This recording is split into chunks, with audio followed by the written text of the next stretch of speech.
Hello everybody and welcome back to JakeStarC Stuff, and we're back again with the DF model White Shark. And when there's a Windows laptop and my MacBook open to the Matek website, you know that we're getting into iNav shenanigans. So, what I've got open here is the sort of wiring diagram, if you like, because you have to do a lot of soldering. And what comes in the bag with what is the Matek F765 WSE, my first F7 board. So obviously the first time I've had this type of board before. So you get the flight controller, you get this cable, which runs to a beeper with a USB-C. I'm going to make sure the beeper is turned on, why not? Capacitor, red, black, white, and then another white. So the reason why I have this picture up is so that I can know where to solder things. I'll get the soldering iron out in a moment. Capacitor goes between the ESC and power wires by the looks of it. For what I can see on this board, the only thing that needs soldering to the bottom board is those main power leads across this end, and obviously in that regard the capacitor. I'm kind of debating how to have this orientated.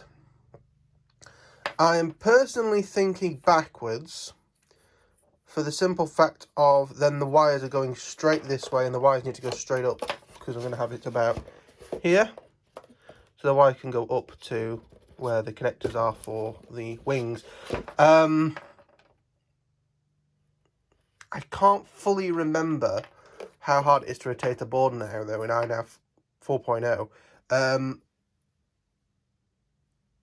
I don't think it's too bad.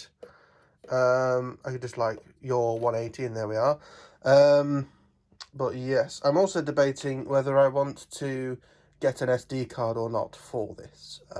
It'd be cool to look back at flight data, but it's not the most critical to me at the moment. So yeah, I'll get all the soldering stuff out and then we can have a look at getting this sorted. Just bear with me a moment. Okay, so I've zoomed in on the picture, and if we make our way around the board sort of left to right, we've got black, red, I'm Jonathan Ross, black, red, white, first of all, and they are, according to this, for camera 1 and camera 2. So let's get those soldered in. The way I'm going to be doing this is just with some snips. There is like grooves in there, so if I just snip a couple off, I don't know why one of those pins is bent so badly on that pair, but if I show you, that's what we've got. I'll do the same to the black and the same to the red.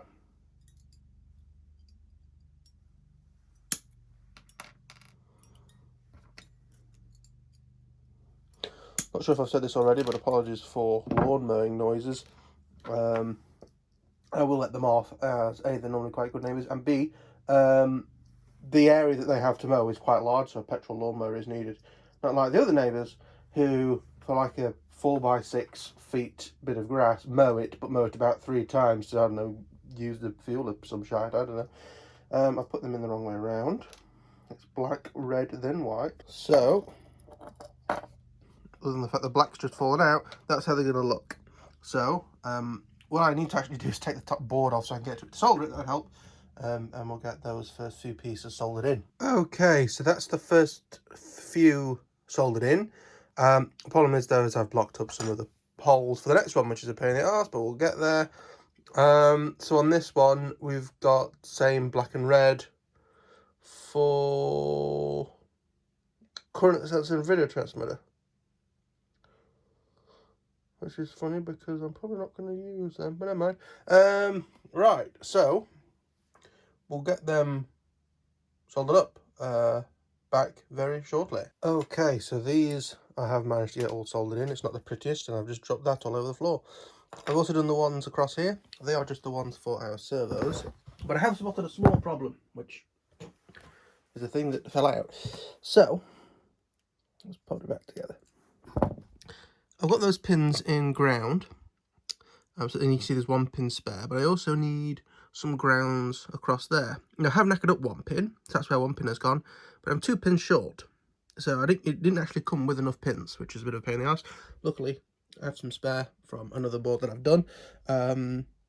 So good, I guess. But yeah, so the next section that we're doing is ground volts RX7, RX2, RX6 and TX. So they're just what do you call it? Serial layouts, so like Crossfire or GPS will go into there. We'll see what they recommend. And then after that, RX7, what does that say?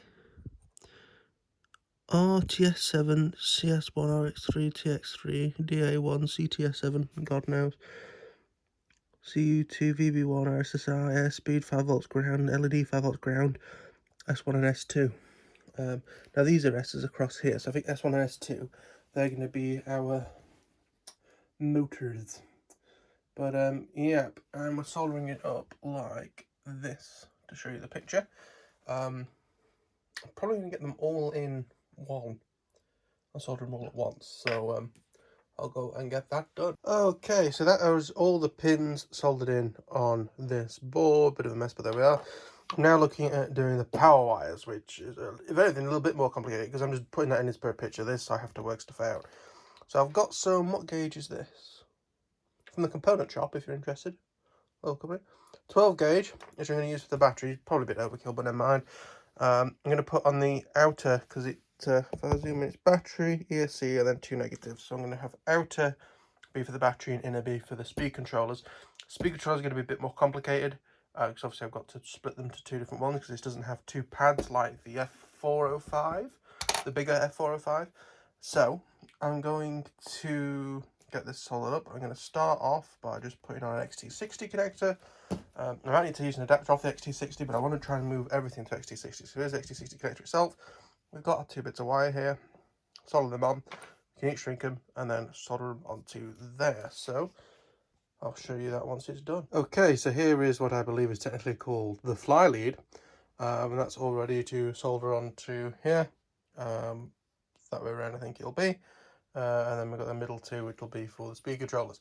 So let's get that soldered on, and then we can try and figure out what the hell we're going to do speed controller wise. So see you in a sec. So this is the solution for my motors. It's not pretty, but it seems to work. I sort of tied them together with a bit of, you can just see it, copper, which I've now snipped off. Got the sort of solder running between the 2 of them, and then put the wire on.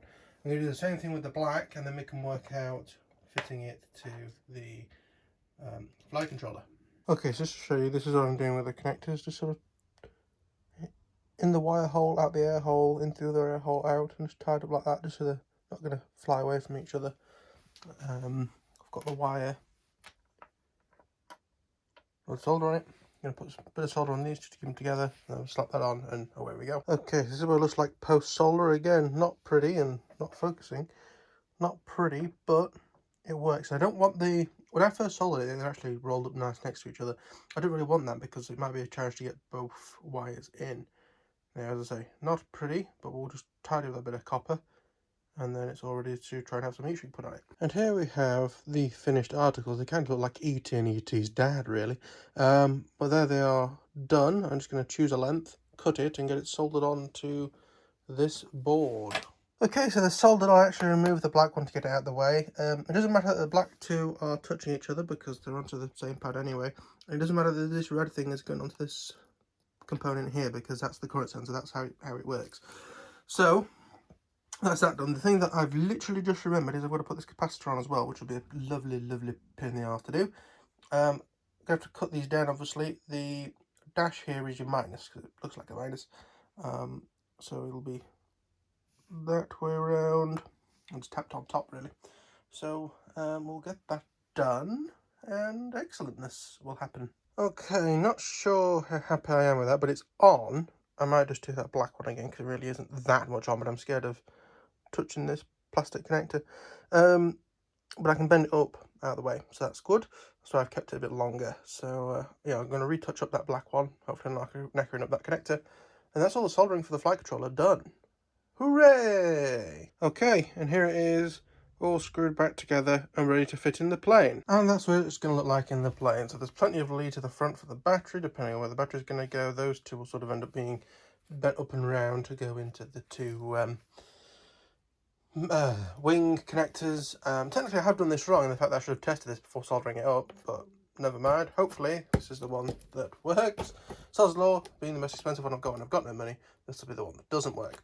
But yes, that's going to be it for now. If you enjoyed, please hit the like button. Remember to subscribe. If you have any questions or feedback or anything, leave it down below. I will try and get back more into sort of recording things as we go along. It's going to be a bit harder when I'm doing basically following a Painless 360 tutorial, because I don't upload the exact same thing again. But we'll see how we go. Probably going to focus on getting the wings connected up next.